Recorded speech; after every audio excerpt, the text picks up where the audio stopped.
Hello, did you miss me? I miss you.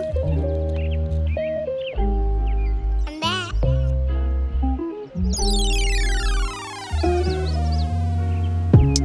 Couple of L's, couple of blunts, couple of wins, couple of drinks, couple of girls, couple of trips. I turned 19 today. That means in 1 year, I'm going to be 20. That means 1 year ago, I was 18, a legal adult, ready to take on the world, except I still couldn't switch on the kitchen gas. That means as of this moment, I don't feel anything, to be honest. 19's awkward. 19 means my parents still see me as a child. But then again, maybe they always will. 19 means I'm a teenager, except I don't really feel like one. 19 feels like a limbo, a summation of 18 entire years of experience that melts together in this not really perfect union, so not white, but 19's grey. I think I've learned a lot this year, that's not alcohol. But sometimes you forget those small lessons that life seeds in your way, and those small seeds grow up and turn into those, what do you call them? Venus flytraps that take a snap at your head and remind you that you have a lot of years left to keep growing as a person. But in this video, I wanted to share with you some of the things I've learned in the last year that I think would help you. Principles, philosophies, ideas that I've carried on along the way, and hopefully you could use someday as well. So without further ado, these are 19 things I've learned in my 19 years of living, except they're not really 19 things because I couldn't think of 19 things, and I also feel like 19 ideas is too many. But yeah, let's go down.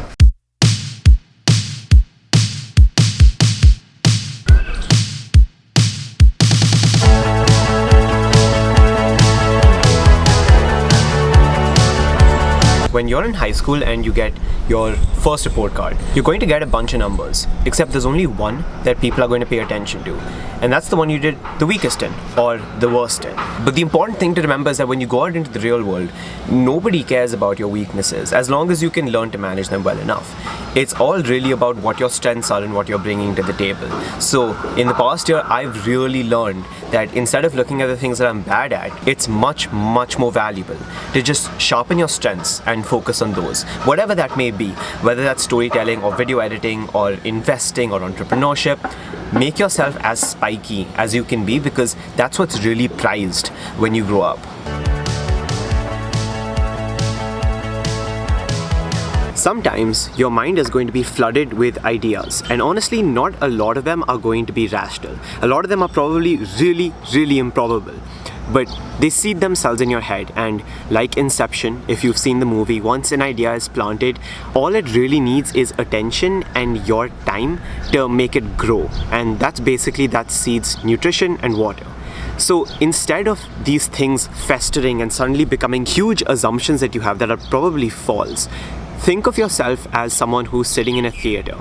And in the theater, think that you're watching a movie, and right before the movie, they usually play a few trailers.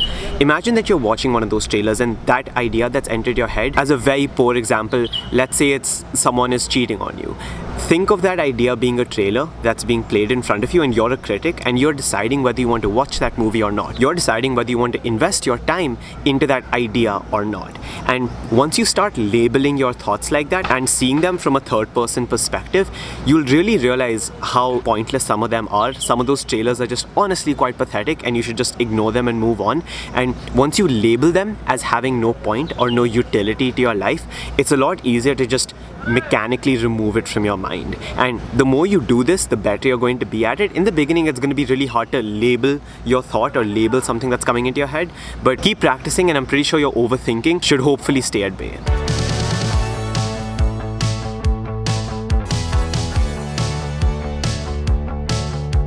मन का हो तो अच्छा, ना हो तो ज़्यादा अच्छा.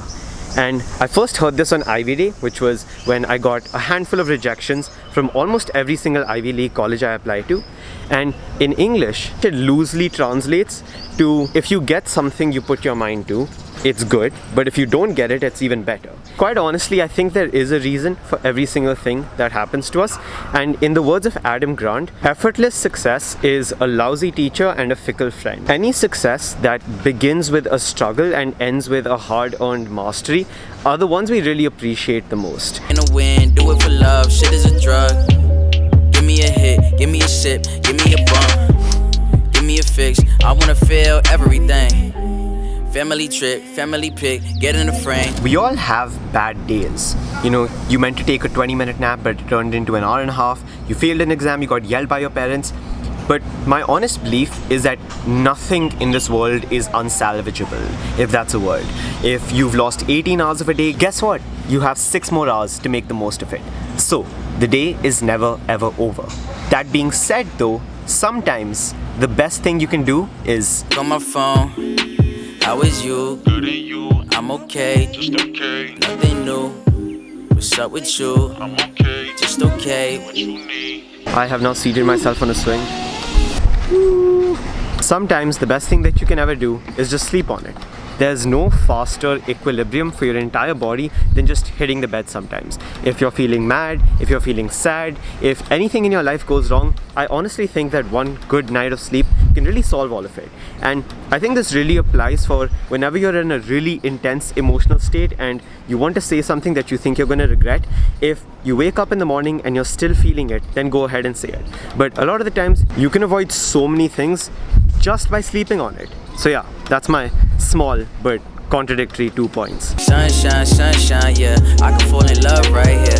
I could be young right here. I could live it up like, hey, sit up in the sunlight, hey. The next point that I think is super helpful is something that's called extreme ownership. And now, full disclosure, I got this from a book. It's called Extreme Ownership by Jocko Willink.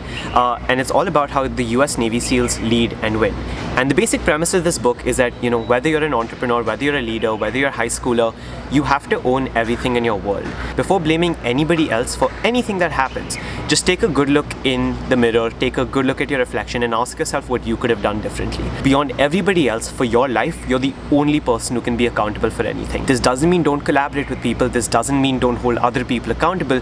It just means that you're the one that's driving every single thing about yourself. So don't look left and right, just look inwards. Bang, bang, bang. Never giving cause I am addicted to the better living. I'm my father's child with a better vision. When he talking business, then you bet I listen. And the bet I made is the bet I live in. The next thing I'd like to say is that the world is full of stories. Hear them and share them. I think in today's climate, with everything being so divided, there's a reason people say that things are grey. And I think that's because there's always 2 sides to anything. There's always 2 stories that you need to hear and share stories as well. I think a really nice quote I like is by this individual called Andrew Stanton, and he is one of the masterminds behind movies like Toy Story or Finding Nemo. And in one of his TED Talks, he brought up a quote that said, "There's nobody you couldn't learn to love if you didn't hear their story." So I think that just listening to the people around you and listening to more than just the data or the numbers brings forth is really, really important. And share stories as well. Being a storyteller and getting people to invest in your work, in your stories, is one of the most powerful ways to get them to like you, to get them to listen to you, to get them to take you seriously and maybe even respect you. And also there's this huge opportunity for your stories to impact other people, and your stories and your experiences and your ideas to shape the ones that other people have, which really creates this ripple effect outside of you and makes sure that you have a longer lasting effect. So yeah, hear stories, share stories. Bang, bang, bang.